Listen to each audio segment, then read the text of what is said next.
First thing, slides मैंने blog पे already upload कर दी है, so that should not be a problem. Second, मैंने मैट्रिसेस का भी जानबूझ के नहीं किया, थोड़ा सा मुझे जानना था कि इसके लैब पे कितने हजरात जो हैं they have at least tried yourself, ठीक है। थर्ड, मैं लैब को डिस्कस करूंगा, but I want to discuss it tomorrow, ठीक है, बिकॉज आई नो कि it is not a simple and straightforward task जो कि इतने अच्छी तरीके से आप लोग कर पाओगे। So we would be discussing lab tomorrow. चलिए, अब लास्ट क्लास में I believe we did reflection, rotation, scaling, ये चीजें हमने कर ली थी, ठीक है। So we did discuss translation, in which we discussed that how object is supposed to move, and in simple polar coordinates में हम उसको x y को x plus a and y plus b represent कर रहे होते हैं, ठीक है। This basically means an object is translated from this point to this point. Similarly, scale basically means when we have an object, उसकी एक size को size में increase करें, polar coordinates में हम इसको simply कहते हैं ax, by. By that we mean a multiplied by scale vector, x multiplied by scale, b multiplied by scale, ठीक है। ट्रांसलेशन में हम प्लस करते हैं जितनी अमाउंट ऑफ हमें ट्रांसलेट करना है, स्केल में हम मल्टीप्लाई कर रहे होते हैं, बेसिक इक्वेशन सेम है। फिर आ जाती है हमारे पास स्केल को अगर हम थोड़ा सा और डिफाइन करें तो स्केल में what happens is this, if you move your object with respect to your axis, उसमें ऑब्जेक्ट की पोजीशन में थोड़ा सा फर्क जरूर आता है। For example, if I have this object, if I scale it, origin इसका यहाँ पर मौजूद है, when we scale this particular object then that size increases, but technically object remains still on the same axis, अपनी same location पे मौजूद होता है। वजह ये है कि इस वक्त ऑब्जेक्ट की जो ओरिजिन है वो इस पर्टिकुलर पॉइंट पर है, ठीक है। For example, if I move the object but इसका ओरिजिन अभी भी मैं यहीं पे रखूं at the point of x and y where x, y and is 0, ठीक है। तो क्या होगा कि जब हम स्केल करेंगे, you would note कि अब उसका डिस्टेंस भी आहिस्ते आहिस्ते से इंक्रीज हो रहा है, distance is also changing. The point of saying is कि the scale or translate they basically are quite essential, even rotation with respect to their pivot point. तो जहां पे उस ऑब्जेक्ट का पिवट होगा with respect to its pivot और anchor और centre point वो स्केल होगा। तो अगर by default we also assume that the pivot point is at the center of an object के सेंटर पे, तो जब हम उसको स्केल करते हैं यूनिफॉर्म स्केल, तो उसकी एक साइज जो है वो चारों डायरेक्शंस में इंक्रीज हो रही होती है यूनिफॉर्मली, ठीक है। स्केल जब हम करते हैं और assuming that the pivot point is at the center of an object, in this case for example अगर यहाँ पर है तो वो इधर से भी इंक्रीज होगा, यहाँ से भी इंक्रीज होगा, यहाँ से भी होगा, यहाँ से भी होगा, scale all four directions uniformly. However, if I move this pivot point from this point to this point, और मेरा ऑब्जेक्ट यहाँ पड़ा है, अब जब स्केल करूंगा तो what will happen? It will increase in this size, this size, this size, as well as this size, but with respect to this point. Hence, ये जो distance है, this distance would also increase, जिसकी वजह से हमें object का distance दूर नजर आ रहा है। क्यों? क्योंकि वो अपने ओरिजिन के हिसाब से बड़ा हो रहा है, तो जो उसके फासला है with respect to its pivot point and the object's actual centre point वो भी इंक्रीज हो रहा है, ठीक है। तो ये एक छोटा सा प्रॉब्लम या एक छोटा सा इशू है या एक छोटी सी एट्रीब्यूट है of scaling that we have to remember. Whenever we scale, the scaling happens with respect to its centre point. By default scale means increase in size, तो चारों डायरेक्शन में साइज इंक्रीज करते हैं, पर अगर आपने उसके पिवट को सेंटर से हटा के ऑब्जेक्ट से बाहर ले गए तो अब क्या होगा कि वो उस ऑब्जेक्ट से बाहर होते होते उस सेंटर पॉइंट से दूर होता जाएगा।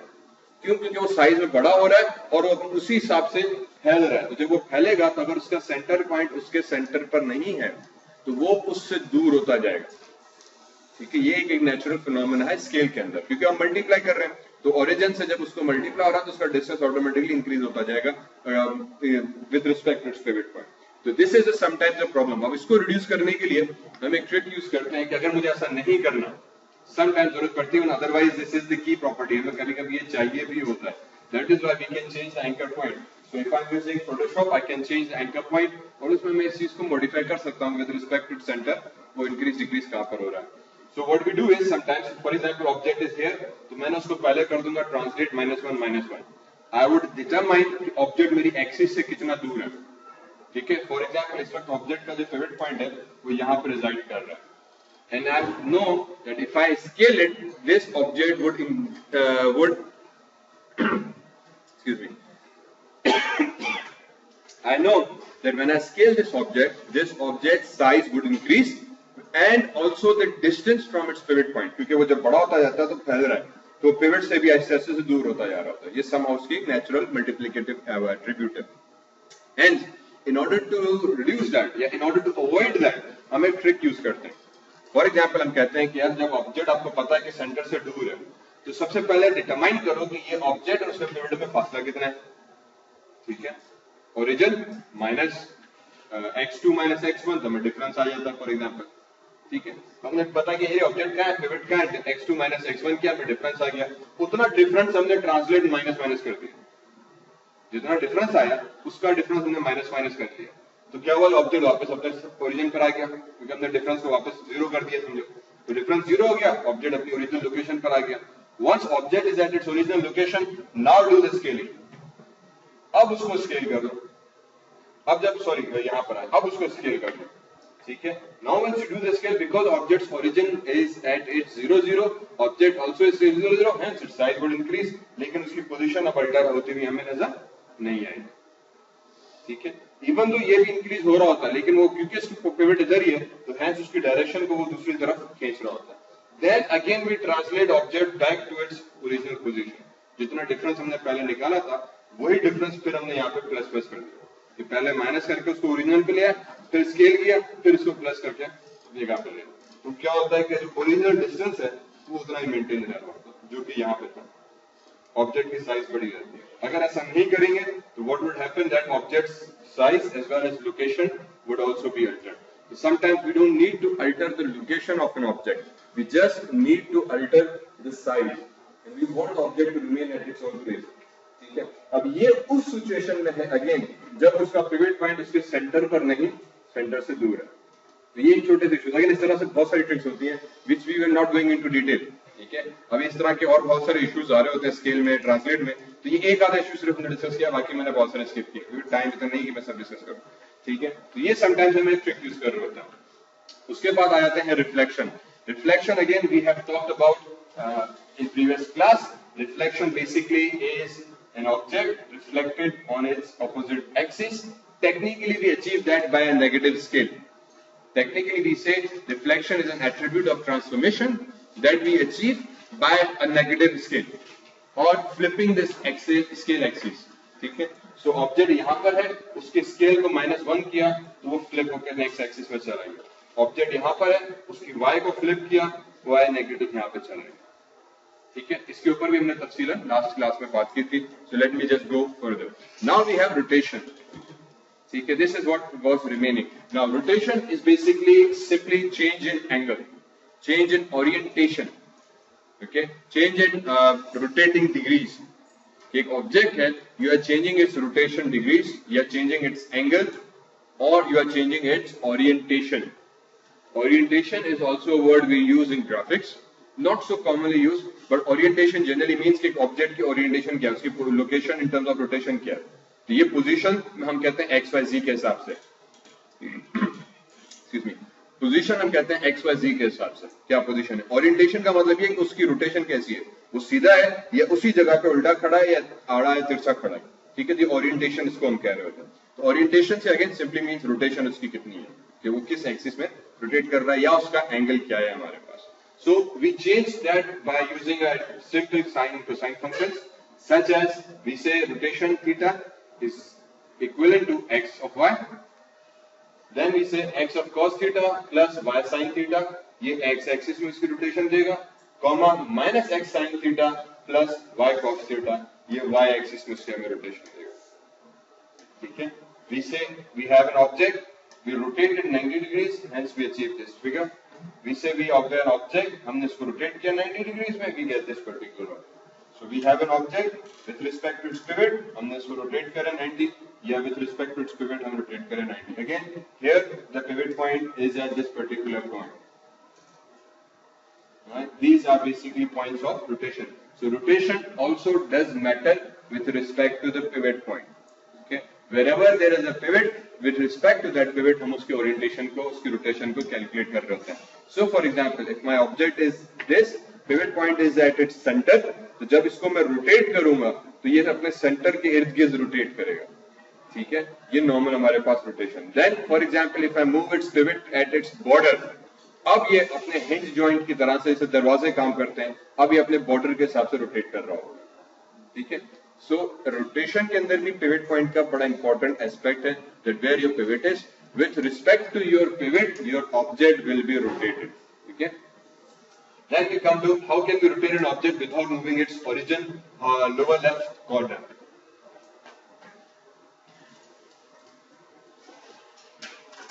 Same issue that we discussed with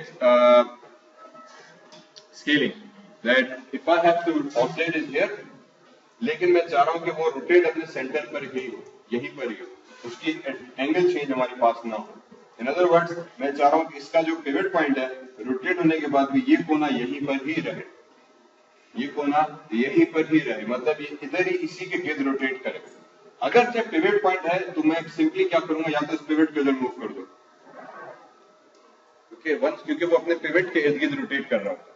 So one method is that I move the pivot to this point and then I rotate. My object will be rotated. Second is, what if I cannot move my pivot? So we apply the same translation principle. कि पहले पता करो कि original XY axis और इसके pivots में कितना difference है, वो डिफरेंस निकालो, उस डिफरेंस को ट्रांसलेट करो उतना। फॉर एग्जांपल 1 डिफरेंस है, हमने कहा पहले -1 ट्रांसलेट करो, ऑब्जेक्ट अपनी ओरिजिनल पोजीशन पर आ गया। Then we said okay do the rotation, अब वापस हमने रोटेट किया तो उसने अपने ओरिजिन के हिसाब से रोटेट किया। Then we said translate 1 - 1 तो अब वापस उसको उठा के हमने उसको ओरिजिनल लोकेशन पे लाया। Hence then the output would assume that your object has rotated around its this particular pivot point. However हमने उसको थोड़ा सा ट्रिक यूज करके मूव किया। So sometimes when we want an object to be scaled or rotated but we don't want its position to be altered due to that particular operation, so we combine multiple operations together such as translation scaling or translation rotation, even rotation scaling translation मिला के, ताकि मैं object की size या उसकी फर्क पड़े या उसके ओरिएंटेशन में फर्क पड़े बट उसकी पोजीशन में फर्क ना पड़े, okay. But again this is just some of the scenarios. Some of the scenarios would also assume that you can change the pivot point, okay. For example in Photoshop when I press Ctrl T for the transform tool, I am allowed very easily just to select anchor point and place anywhere. तो अगर मुझे pivot point मेरे centre पे नहीं है तो what I can do very easily select the pivot point, उसको उठा के जहां पे रखना चाहूं वहां रखूं। With respect to that I can rotate an object, with respect to that I can scale that object, ठीक है। इसी तरीके से for example applications like Maya, like 3D Max, like Lightwave, like AutoCAD, all these major graphics applications, 3D applications, they also allow us to change the center point of an object. आप object के pivot point को change कर दो और फिर with respect to that आप move करो। तो ये फंगाई की ज्यादा जरूरत हमें नहीं पड़ रही है, but this is one of the issues again with respect to box we have to follow. तो कुछ चीजें हमने इसमें दी हुई हैं। देन हमारे द शेयर, अगेन ये चीजें 2-3 मैंने एक्सपेरिमेंट्स रखे हुए जो we will do in lab इंशाल्लाह टुमारो, ठीक है। तो ये सारे प्रिंसिपल्स फोटोशॉप के एज वेल एज माया के we would see this in lab इंशाल्लाह tomorrow. So shear, now shear again is an attribute that we discussed that allows to change the shape of an object, change the shape of an object, ठीक है। Translation में object के shape में के साथ कुछ नहीं हो रहा, स्केल में सिर्फ उसकी साइज इंक्रीज हो रही है assumingly uniformly. Then rotation is another thing that is rotating the object, not tampering with the shape. shear एक वाहिद एट्रीब्यूट है जो ऑब्जेक्ट की शेप को अल्टर करता है, it modifies the shape of an object, okay. So for example if I have this object, मैंने उसकी shape को जरा सा स्क्यू कर दिया। Sometimes इसको हम स्क्यू भी कहते हैं, स्क्यू अगेन मींस किसी को चीज को तिरछा कर देना, ठीक है। तो हमने इसको थोड़ा सा तिरछा कर दिया। फोटोशॉप में मैंने कहा कि once you click Ctrl T, the box that you get by default if you click and drag on that box it will scale the size, but if you hold the control key, control press करके आप उस box को बड़ा छोटा करें तो उसकी skewness कर रहा होता है, उसको जो है शेयरिंग परफॉर्म कर रहा है, ठीक है। वो उसको प्रोपोर्शन उस ऑब्जेक्ट का या उस ऑब्जेक्ट का जो शेप है वो मॉडिफाई कर रहा होता है, ठीक है। So we use that operation. इसकी जो इक्वेशन हमारे पास आती है, shear a of b is the value जितने हमें शेयर करनी है, एक्स वाई जो ओरिजिनल वैल्यू है। तो जब एक्स वाई पे हम a b अप्लाई करेंगे, basically we get x plus a y comma y plus bx. This is the equation in simple linear algebra in which it allows us to get the sharing attribute. तो for example मेरे पास एक object है, मैंने कहा उसकी value जो है 1 and 0 है, तो उसको मैं x एंड y में रखूंगा, तो this is original AB is the share factor जो कि 1 एंड 0 वाला आ गया, और फिर हम उसके ऊपर अप्लाई करेंगे तो we would get this particular value simply x plus ay comma y plus bx, तो हमारे पास शेयरिंग फैक्टर आ जाएगा। अब इसके कुछ प्रॉब्लम्स मैंने रखे थे, कहां चले गए, आई थिंक शायद आगे है, कुछ प्रॉब्लम्स इसी तरह से मैंने रखे हुए हैं। There would be problems that will allow me to solve this equation, ठीक है। So do keep in mind that you do put some values in this a and b, you put some values in x and y, and you solve this equation, and then you see that if you can maybe try to plot the graph।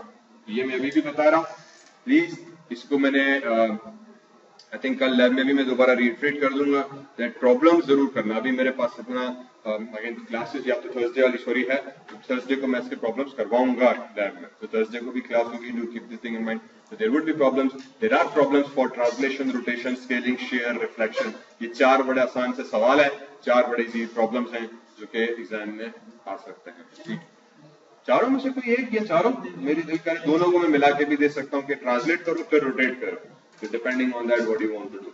Okay, classes of transformation, basically this means that we have some rigid transformations, we have similarity, affine transformations. This basically means that sometimes we can perform translation and rotation transformation where we try to preserve the distance, जिसके दो examples अभी मैंने share और scale के साथ बताए थे। उसके बाद हमारे पास सिमिलैरिटी ट्रांसफॉर्मेशन आ गया, जहां पे हम कोशिश करते हैं कि ऑब्जेक्ट का एंगल जो है वो प्रिजर्व रहे, means when I perform the transformation operations whatever object का एंगल के साथ कोई अल्टरनेशन ना हो। तो पहले हम ट्रांसलेट करते हैं, फिर रोटेट करते हैं, फिर उसको यूनिफॉर्म स्केल करते हैं। फिर in terms of scaling, for example, affine transformation is parallelism, preserving translation plus rotation plus scale plus shear. Okay? Just general categories, just for remembrance. Okay. Sorry. Similarity basically means when we try to preserve the angle. ठीक है, object है, उसको मैं जो operation perform कर रहा हूँ, पर मैं चाह रहा हूँ उसका एंगल मेंटेन रहे, तो हम क्या करते हैं उसके साथ सिर्फ ट्रांसलेशन अप्लाई नहीं करते हैं, ट्रांसलेट भी कर रहे हैं, फिर उसको रोटेट करेंगे, फिर उसके बाद स्केल करेंगे।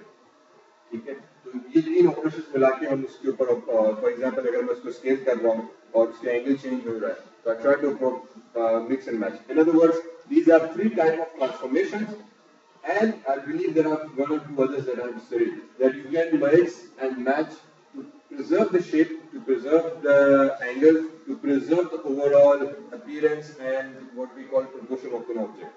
Okay, in which sometimes, जैसे मैंने पहले rotation वाले example के अंदर बताया कि अगर आपकी rotation का with respect to its pivot point angle change हो रहा है, तो आप उसको translate करो पहले प्लस माइनस में, फिर rotate करो और फिर translate वापस कर लो ताकि आपका object अपनी original position पर आ जाए।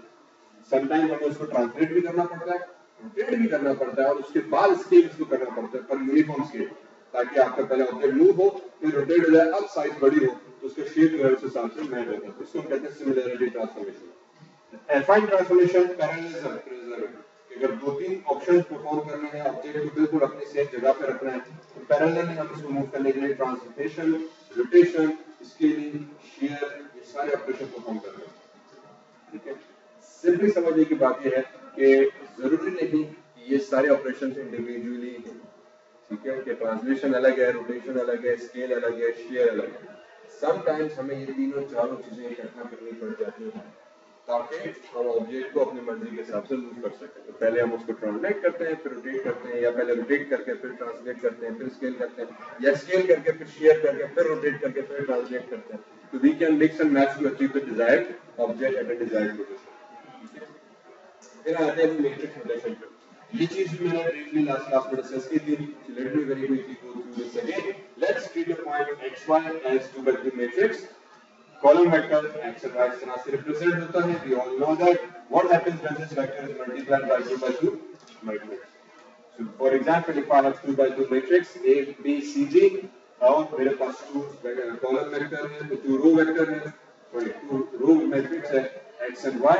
If I multiply these two, we get this kind of matrix, 2 matrix, where ax plus by, cx plus dy. ठीक है, सिंपल रिवीजन ऑफ मैथमेटिक्स, इसका ग्राफिक्स रनिंग छोटा सा एक उसमें था स्लाइड सा okay, let's just include that ताकि थोड़ी सी अंडरस्टैंडिंग हो जाए। Okay, this is what we do in matrix. Then 2D transformation के अंदर हम इन्हीं मैट्रिसेस को यूज कर रहे होते हैं, ठीक है। सो वी से 2D object is represented by a point and lines that join them. Transformation can be applied only to the points. Okay, transformation can only be applied to the point. हमने पहले जिस पे बात की भी है, a point x y is represented by 2 by 1 column vector, so we can represent a 2D transformation by using a 2 by 2 matrices in such way. So for example, अगर मुझे उसको ऑपरेशन परफॉर्म करना है तो I will use x bar y bar. This means transformation. Apply होने के बाद result आ रहा है, ये वो ट्रांसफॉर्मेशन फैक्टर है कि मुझे उस पर जो अप्लाई करना है, और ये एक्स वाई ओरिजिनल लोकेशन है, ठीक है। ये ओरिजिनल लोकेशन, उस पर ये ट्रांसफॉर्मेशन आपने अप्लाई की और ये रिजल्टेंट आपके पास, ठीक है। ये सिर्फ थोड़ा सा मैट्रिक्स नोटेशन को समझाने की बात कर रहे हैं। अभी मैं ट्रांसलेशन और नोटेशन के अलग अलग मैट्रिसेस आपको दोबारा से बताता हूँ, पर ये सिर्फ मैट्रिसेस नोटेशन को थोड़ा समझा रहा है। What basically we mean? We mean that if I am using the same transformation attribute with respect to matrices, so this matrices is known as the resultant transformation matrices.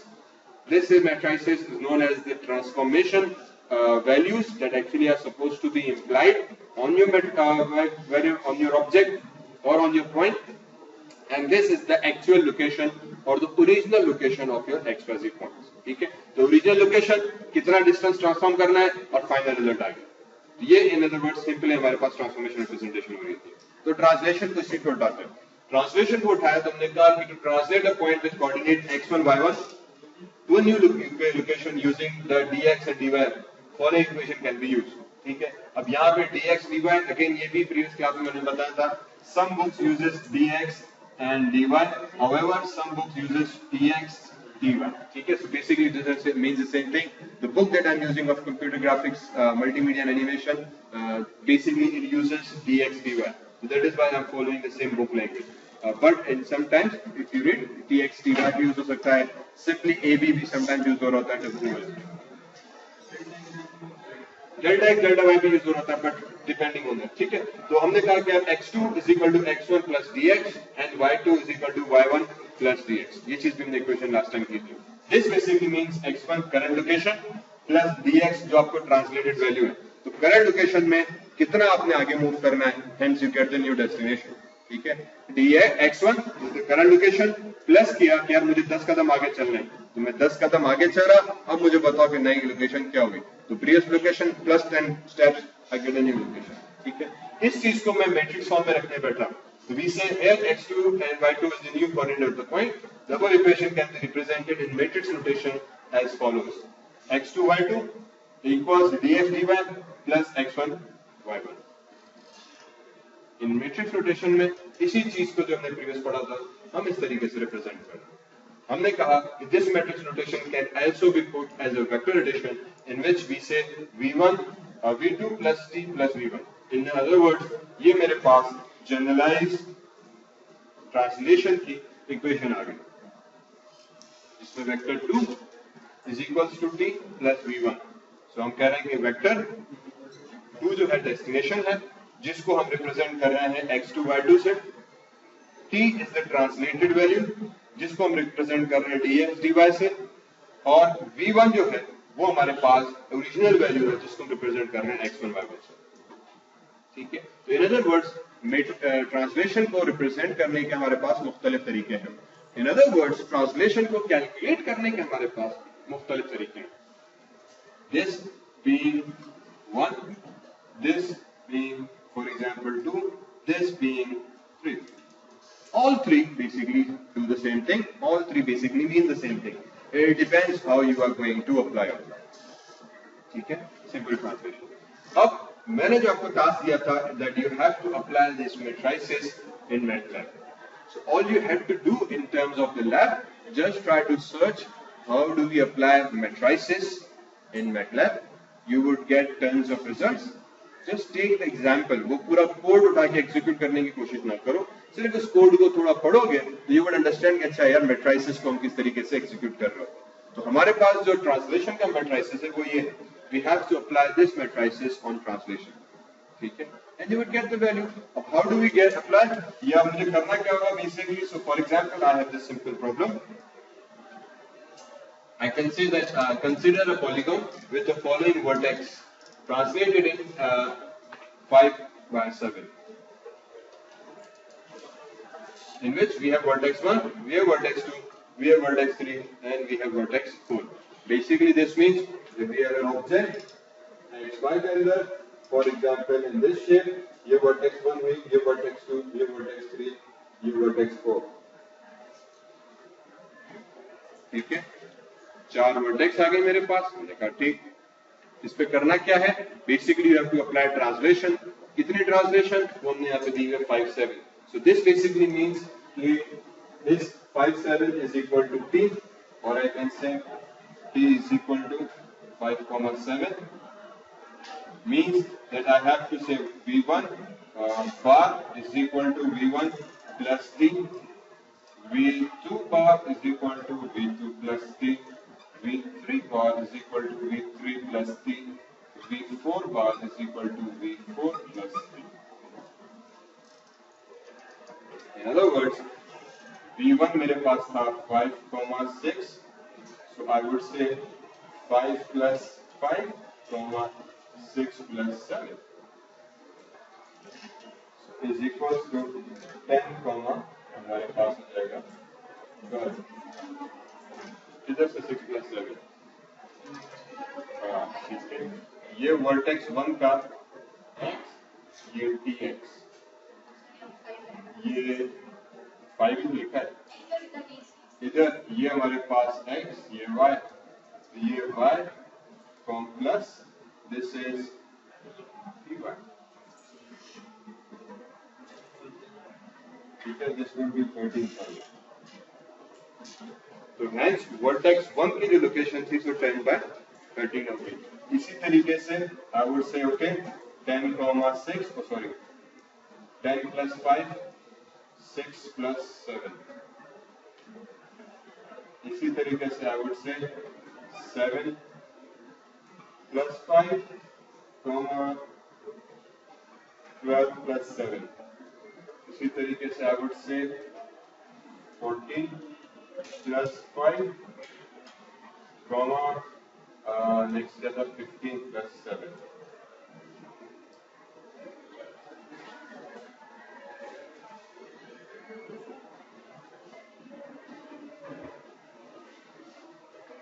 Hence this would be 15, 6 plus 7 again 13, and this would be 7 plus 5 again 12, 12 plus 7 19, this 14 plus 5 19, plus 15 plus 7 22.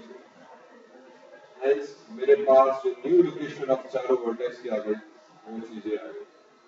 अब अगर आप इसका graph plot करना चाहो, for example अगर ये x y location है तो आपका ये लोकेशन हो जाएगा x बार y बार. जिसे हम चारों पॉइंट्स की वैल्यूज कैलकुलेट करते हैं.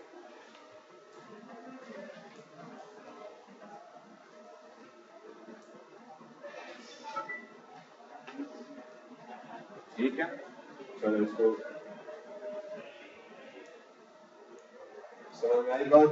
नहीं आई? ठीक है, बेसिकली हमने किया क्या कि we said that we have object, उस ऑब्जेक्ट के 4 वर्टेक्स हैं. ठीक है, और मुझे उस ऑब्जेक्ट को ट्रांसलेट करना है टू दिस पर्टिकुलर और दिस पर्टिकुलर अमाउंट. x में इतना, y में इतना. We have an object that has been translated this value. This object has 4 vertex, 4 vertex है. मैंने यहाँ पे 4 मेंशन किए. हो सकता है मैं सिर्फ एक पॉइंट दूं एज अ सेंटर पॉइंट और आप उसको कैलकुलेट करो. अगर एक पॉइंट दिया तो सिर्फ एक पॉइंट कैलकुलेट करेंगे. तो this will come to simple. थोड़ा सा इसको मेहनत करने के लिए, अगर मार्क्स पूरे करना तो मैंने कहा यार नहीं, जितने वर्टेक्स हैं हर वर्टेक्स को अलग अलग कैलकुलेट करो. क्योंकि रिमेंबर हमने प्रीवियसली पढ़ा था कि we basically apply translation on points. या तो सेंटर पॉइंट होगा या ऑन ऑल पॉइंट्स हम कैलकुलेट कर रहे हैं. ये मैं पहले भी कह चुका हूं कि this points can be 1 million as well. The 1 million is the basically that would mean I would calculate the translate on all 1 million points. but obviously we have different algorithms to solve that. So we don't multiply and do this operation for 1 million times. So what we do is, in this particular case, whenever I translate apply करो V1 पे, वही translate apply करो V2 पे, वही translate apply करो V3 पे, वही translate apply करो V4. Hence, you just apply translation equation की V1 plus T, V2 plus T, V3 plus T, V4 plus T. और वो हमने फिर यहाँ पे apply की. इसकी original X होता है, translate X, Y, translate Y. फिर V2 की translate X और V2 पे वही translate Y. और ट्रांसलेट एक्स अप्लाई किया V2 पे ट्रांसलेट y, ठीक है. तो हर वर्टेक्स की वैल्यू उठाई, उसमें सेम ट्रांसलेशन. हर वर्टेक्स की वैल्यू उठाई, उसमें सेम ट्रांसलेशन. हर वर्टेक्स की वैल्यू उठाई, उसमें सेम ट्रांसलेशन. इसी क्वेश्चन को मैं चेंज कर सकता हूं कि apply the scale values, not translation. तो सिंपल सारा solution same, you just apply the multiplication. ठीक है. सो आई कैन से कि this object do the translation, then on the desired values do the scale value. ठीक है कि पहले ट्रांसलेशन करो, then after performing the translation of these values के ऊपर स्केल कर दो. तो अब ये आपकी न्यू लोकेशन हो गई x v1 v2 v3 v4, इनके ऊपर आप ट्रांसलेट अप्लाई करो. इसी को थोड़ा सा और हमने लंबा कर दिया. हाँ, प्लस की जगह पे मल्टीप्लिकेशन, स्केल में प्लस की जगह पे मल्टीप्लिकेशन है. ठीक है. So this is the scale. Let me just quickly run this.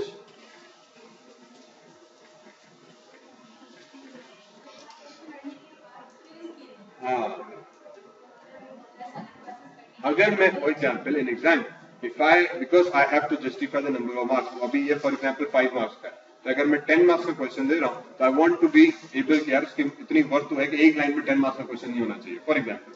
So what I do is I mix them. जो मैंने कहा था कि ट्रांसफॉर्मेशन की टाइप्स है. In this case, what do we mean? I can say apply a rigid transformation on this. ठीक है. For example, मैं तभी स्लाइड में मेंशन क्यों किया हुआ है? ये पता होगा rigid transformation. देखो, obviously, for me, जितना मैंने समझा है कि rigid translation does not only mean कि there would always be translation and rotation only. Rigid translation does not mean कि इसमें हमेशा सिर्फ translation और सिर्फ rotation ही होगी. There can be scaling as well. So translation plus scaling, it can also be considered as rigid. Rotation plus scaling can also be considered as rigid. Okay. When we say similarity, we basically say translation, rotation, scaling. जिसमें हम 3 operations apply कर रहे हैं to achieve a similar. Rigid में exactly same की बात होती है. Similarity में same के साथ कि move करने के बाद उसको तकरीबन उसी जैसा रखो कि वो आपके shape को लगे कि यार सिर्फ थोड़ा सा तब्दीली आई. एफाइन के अंदर हम टोटली यूनिक कर देते हैं.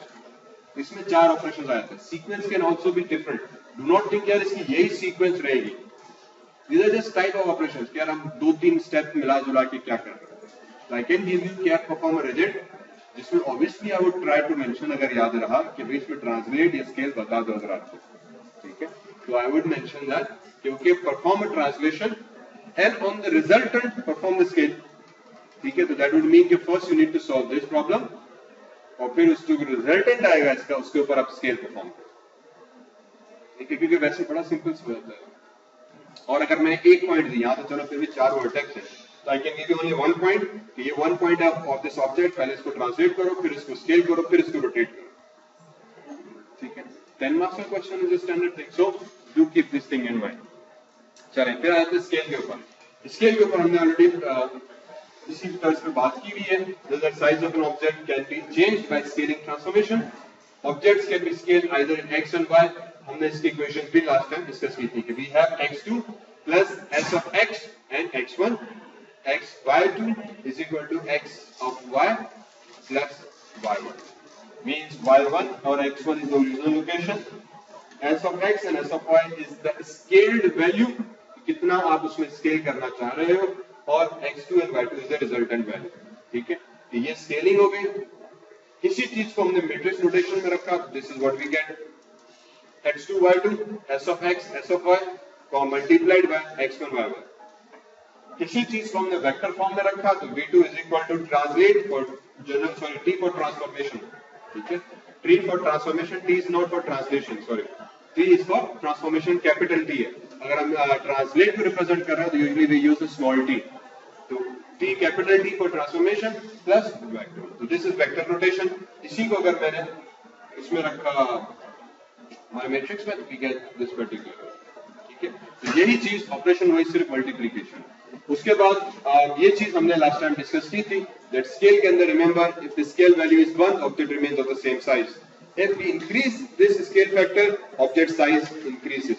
If we decrease this size of the scale या 1 से अगर हम कम करेंगे तो बेसिकली इसकी वैल्यू कम हो जाएगी.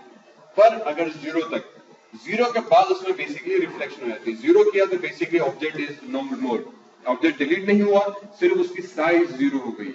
So technically it would be there, it would occupy memory if I say it has a place but it is not visible because उसकी size 0 है हमारे पास. So if I go back even below after 0, basically we are performing the reflection now. अब object को हम negate कर रहे हैं उसके नेगेटिव एक्सिस के अंदर, which would represent to us as a reflection attitude. ठीक है, अब स्केल को अगेन आई थिंक ये सारा डिस्कस कर लिया है. आ जाते हैं रोटेशन के ऊपर.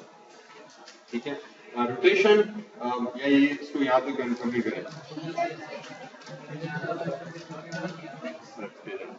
ठीक है, नेक्स्ट क्लास में I would try to complete the rotation. I think rotation को सिर्फ ये पॉज है, मुझे इसको पता है कि थोड़ा सा इसको टेक्निकली बताना है कि यार what do we mean by that, and then reflection is there. और आई थिंक ये 5-6 स्लाइड्स और रहती हैं, not more than that. So 10 slides in fact. ठीक है, so there are 10 more slides. You can इंशाल्लाह पे मैं नेक्स्ट लेक्चर में which प्रॉब्लम्स पे कंप्लीट करवा दूंगा कि इसके रोटेशन का भी प्रॉब्लम है और स्केल का भी प्रॉब्लम. ठीक है, तो यहाँ तक thank you.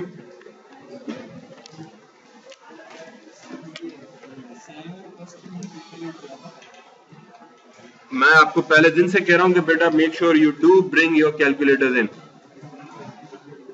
Assalamu alaikum. My name is Zishan Bhatti. I am the creator of Zishan Academy, an online multimedia learning and educational site that has video lectures on and notes on various subjects. So, to keep update, like, share, and subscribe. Oh, that's nice.